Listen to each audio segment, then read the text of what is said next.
জমকালো আয়োজনের মধ্য দিয়ে উন্মোচিত হয়েছে শেখ কামাল আন্তর্জাতিক ক্লাব কাপ ফুটবলের দ্বিতীয় আসরের ট্রফি। একই সাথে জানিয়ে দেওয়া হয়েছে কোন দল খেলবে কোন গ্রুপে। এবার টুর্নামেন্টে বাংলাদেশের 3 ক্লাবের সাথে আছে 5টি বিদেশি ক্লাব।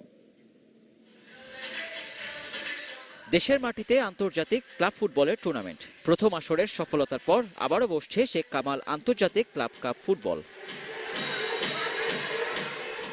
সোমবার বেশ ঢাকঢোল পিটিয়েই উন্মোচন করা হয় টুর্নামেন্টের ট্রফি। এরপর টুর্নামেন্টে অংশ নেওয়া 8টি দলের ড্র অনুষ্ঠিত হয়। এই গ্রুপে ঢাকা আবাহনীর সাথে আছে কিরগিজস্তানের ক্লাব এফসি আলগা, দক্ষিণ কোরিয়ার পোচিয়ন সিটিজেন ও মালদ্বীপের টিসি স্পোর্টস ক্লাব। অন্যদিকে বি গ্রুপে চট্টগ্রাম আবাহনী ও ঢাকা মোহামেডানের সাথে থাকছে নেপালের মানাং মার্শিয়াং ও আফগানিস্তানের শাহিন আসমায়ে এফসি। অনুষ্ঠানে উপস্থিত পরিকল্পনা মন্ত্রী আহম মোস্তফা কামাল বলেন, দেশের ফুটবলের উন্নয়নে সরকার সবসময় সচেষ্ট, আর দেশি পৃষ্ঠপোষক প্রতিষ্ঠানদের এই ধরনের টুর্নামেন্ট আরও বেশি আয়োজনের আহ্বান জানান ক্রীড়া প্রতিমন্ত্রী বীরেন শিকদার। আমাদের মাননীয় প্রধানমন্ত্রী শেখ হাসিনা, আপনি জানেন, তিনি একজন স্পোর্টস লাভার। যারা স্পোর্টসকে পছন্দ করেন তারা কোনো লাইন অফ ডিমার্কেশন তৈরি করেন না। আমি বিশ্বাস করি যে কোনো খেলাধুলার জন্য তিনি নিবেদিত। আমি কথা দিয়ে যাচ্ছি, ফুটবল ফেডারেশন যখনই আমার কাছে আসবে, আমার দরজা জানালা সব খোলা থাকবে, উন্মুক্ত থাকবে।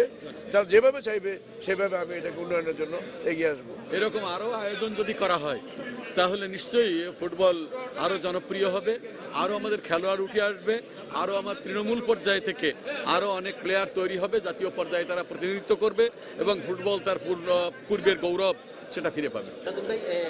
টুর্নামেন্টের সফলতা কামনা করে বাফুফের সভাপতি কাজী সালাউদ্দিন আশা প্রকাশ করেন, কয়েক বছরের মধ্যে এশিয়ার অন্যতম বড় টুর্নামেন্টে রূপান্তরিত হবে শেখ কামাল আন্তর্জাতিক club cup.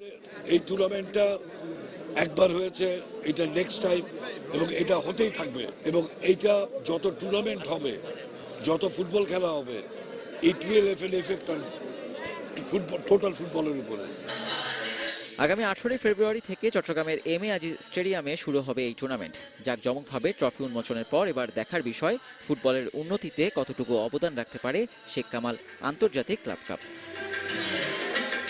Sourav Abid, DBC news, Dhaka.